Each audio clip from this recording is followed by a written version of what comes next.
Welcome to mister nobody's review. அன்னைக்கு பார்க்க movie வந்து ப்ராஜெக்ட் டார்த்தி 2024 ஒரு science fiction thriller movie. And இந்த படத்தை ரிவ்யூக்கு போட்டு நம்ம சேனலை சப்ஸ்கிரைப் பண்ண பார்த்தீங்கன்னா சப்ஸ்கிரைப் பண்ணுங்க.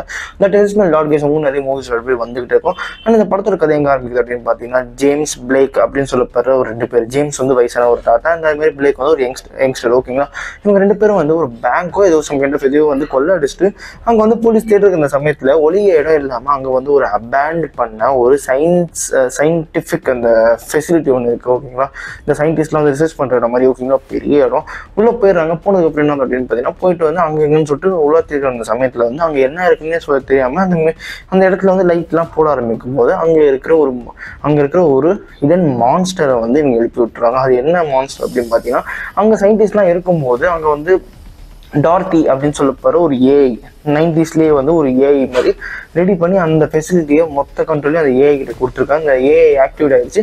அந்த ஏஐ வந்து என்ன பண்ணுறது அப்படின்னு பார்த்தீங்கன்னா, இவங்க 2 பேரையும் வந்து கண்காணிக்க ஆரம்பிக்குது. கண்காணிக்க ஆகும்போது இவங்க பேசுகிற அந்த சமயத்தில் வந்து இவங்க வந்து வைஃபை டாங்கல்னு சொல்லிட்டு பேச ஆரம்பிப்பாங்க. அண்ட் அந்த வைஃபை மூலியமாக இன்டர்நெட் கனெக்ட் பண்ணி உலகத்தை ஃபுல்லாக கனெக்ட் பண்ணலாம், உலகத்தோட கனெக்ட் ஆகலாம் அப்படின்னு சொல்கிற சமயத்தில் வந்து இந்த டார்த்திக்கு இந்த மெயின் அப்ஜெக்டிவாக அந்த வைஃபை டாங்கல் வந்து கண்டுபிடிச்சி தன்னோட பவர் அது மூலியமாக செலுத்தி இந்த உலகத்தை வந்து ரொம்ப கேப்சர் பண்ணுறது தான் இதோட ஒரு பெரிய மோட்டிவ். ஓகேங்களா, அதுக்கு என்ன பண்ணுது அப்படின்னு பார்த்தீங்கன்னா, அவங்க 2 பேரையுமே அங்கேயே பயமுறுத்தி அவங்களுக்கு வந்து சம் கைண்ட் ஆஃப் இந்த ட்ரெட்லாம் பண்ணி அந்த டாங்கலை வாங்க பார்க்குது. அண்ட் இவங்களும் வந்து இந்த டாங்கலை கொடுத்தா நம்மளும் காலி, இந்த உலகத்துலேயே வந்து கொஞ்சம் கொஞ்சமாக அழிக்க ஆரம்பிச்சிடும். அதெல்லாம் இதெல்லாம் கொடுத்து இது அழிச்சே ஆகணும்னு சொல்லிட்டு அழிக்கணும். ப்ளஸ் வந்து அந்த இடத்த விட்டு வெளியே போகணும். அதே நேரத்தில் டார்த்தி அங்கே இருக்கா. இந்த ஃபைட்டில் வந்து யார் ஜெயிப்பா? ஒரு பக்கம் ஏஐ, இன்னொரு பக்கம் வந்து ஒரு 2 பேர் கையில் வந்து வைஃபை டாங்கலோட. ஓகேங்களா, வைஃபை டாங்கல் ப்ளஸ் வந்து அவங்க திருடின அந்த பணமும் நகை அதோட. அண்ட் இந்த படத்தோட கிளைமேக்ஸ் வந்து உண்மையாகவே வந்து நல்லா முடிச்சிருப்பாங்க.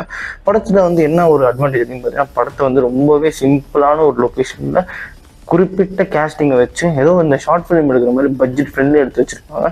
மற்றபடி அந்த ஏஐயோட விஷுவல் எஃபெக்ட்ஸ்லாம் ஓகேவா தான் இருந்துச்சு, ஒன்றும் குறை சொல்கிற மாதிரிலாம் இல்லை. இன்னும் கொஞ்சம் நல்லா த்ரில்லிங்காக கொண்டு போயிருக்கலாம். ஆனால் இதுவே வந்து கரெக்டாக நல்லா தான் இருந்துச்சு. இருந்தாலுமே ஒன்றும் பெருசாக இல்லாதனால இது வந்து ஒரு ஆவரேஜ் மூவின்னு நான் வந்து நினைக்கிறேன். ஓகேங்களா, அண்ட் அதே மாதிரி இந்த படத்துக்கு நான் 2.5 தருவேன். இதே மாதிரி மூவி பார்க்கணும் நம்ம சேனல் சப்ஸ்கிரைப் பண்ணுங்க. நான் மிஸ்டர் நோபடி இன்னும் சந்திக்கிறேன். Bye, have a great day guys.